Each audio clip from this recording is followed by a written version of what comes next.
ದಯವಿಟ್ಟು ಕಮ್ಮಿ ಅಂದರೂ 250 ಮನೆ ಗ್ರಾಮ ನಮ್ಮದು.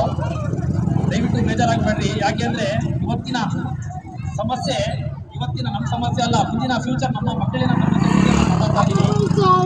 ಯಾರಿಗೂ ಟಾರ್ಗೆಟ್ ಮಾಡಿ ಯಾರ ಬಗ್ಗೆ ನಾನು ಮಾತಾಡ್ತಾ ಇಲ್ಲ. ನಮ್ಮ ಊರಿನ ಸಮಸ್ಯೆ ಬಗ್ಗೆ ನಾನು ಮಾತಾಡ್ತಾ ಇದ್ದೀನಿ. ನಮ್ಮ ಊರು ಬಂದ್ಬಿಟ್ಟು 250 ಮನೆ ಗ್ರಾಮ. ನಮ್ಮ ಊರಲ್ಲಿ ದಿನನಿತ್ಯ ಸೌಲಭ್ಯಗಳು ಏನಿದೆ ಅಂತ ಅದ್ರ ಬಗ್ಗೆ ವಿಚಾರಣೆ ಮಾಡೋಣ. ಪ್ರತಿ ಒಂದು ಮನೆಯಲ್ಲೂ ಶುದ್ಧಗಂಗಾ ನೀರು ಕುಡಿತಿದಾರ ಎಲ್ಲರೂ. ಗೊತ್ತಲ್ಲ, ನಮ್ಮೂರು ಹೆಂಗಸರು ಕುತ್ಕೊಂಡಿದ್ದಾರೆ, ಅವರಿಗೆ ಜಾಸ್ತಿ ಬಹಳ ಅವಶ್ಯಕತೆ ಇರೋದು.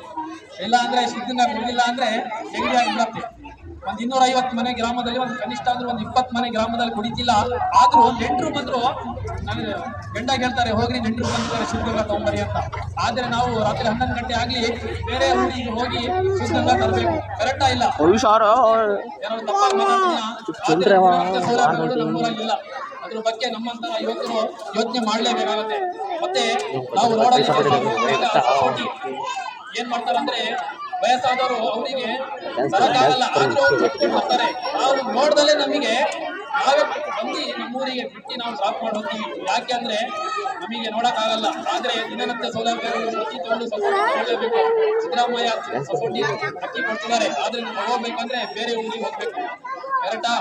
ಆಮೇಲೆ ನಮ್ಮೂರು ಬಂದ್ಬಿಟ್ಟು ನಂಜಪ್ಪನಹಳ್ಳಿ ಗಟ್ಟೂರು. ನಮ್ಮೂರು ಇಷ್ಟು ಮನೆ ಕಮ್ಮಿ ಅಂದ್ರೆ 20 ಲಕ್ಷ 30 ಲಕ್ಷ ಬಂಡವಾಳ ಹಾಕಿ ಮನೆ ಕಟ್ಟಿದಾರಲ್ಲ, ಯಾರ ಮನೆ ಡಾಕ್ಯುಮೆಂಟ್ಸ್ ಪಕ್ಕ ಇದೆ ತೋರಿಸ್ತೀವಿ. ಪಕ್ಕ ಇದೆಯಾ? ಈ ಸತಿ ಇದೆಯಾ? ಇಲ್ಲ. ನಮ್ಮೂರು ಗ್ರಾಮ ಸಭೆಗೆ ಸೇರಿಲ್ಲ. 15 ಆಗಸ್ಟ್ ಅಲ್ಲಿ ಇದ್ರ ಬಗ್ಗೆ ನಾನು ಮಾತಾಡ್ತೀನಿ ಅಂತ ಬೇಜಾರಾಗ್ಬೇಡ್ರಿ. ಆದ್ರೆ ನಮ್ಮೂರಿನ ಜನ ಮುಂದೆ ನಾನು ನಮ್ಮ ಊರಿನ ಸಮಸ್ಯೆ ಮಾತಾಡ್ಬೇಕು. ಯಾಕೆಂದ್ರೆ ನಮ್ಮ ಕಡೂರಲ್ಲಿ ಹೋಗಿ ಮಾತಾಡೋಕ್ಕಾಗಲ್ಲ. ನಮ್ಮ ಊರಿನ ಜನಕ್ಕೆ ಒಂದ್ ದಿವಸ ಬಿರಿಯಾನಿಗೋಸ್ಕರ ಇಡೀ 5 ವರ್ಷ ಚುನಾವಣೆ ಮಾಡಕ್ ಮಾಡಿ. ದಯವಿಟ್ಟು ನಿಮ್ಮ ಮಕ್ಕಳ ಬಗ್ಗೆ ಮತ್ತೆ ಫ್ಯೂಚರ್ ಬಗ್ಗೆ ಯೋಚನೆ ಮಾಡಿ. ಯುವಕರಿಗೆ ಎಲ್ಲರಿಗೂ ಧನ್ಯವಾದಗಳು ಹೇಳ್ತೀನಿ. ಮತ್ತೊಂದು ನನಗೆ ನನ್ನ ಮಾತಿನ ಏನಾದರೂ ನಮ್ಮ ಊರಿನ ಜನಕ್ಕೆ ತೊಂದರೆ ಆಗಿದ್ರೆ ದಯವಿಟ್ಟು ಕ್ಷಮೆ ಕಳ್ತೀನಿ. ಜೈ ಹಿಂದ್, ಜೈ ಕರ್ನಾಟಕ.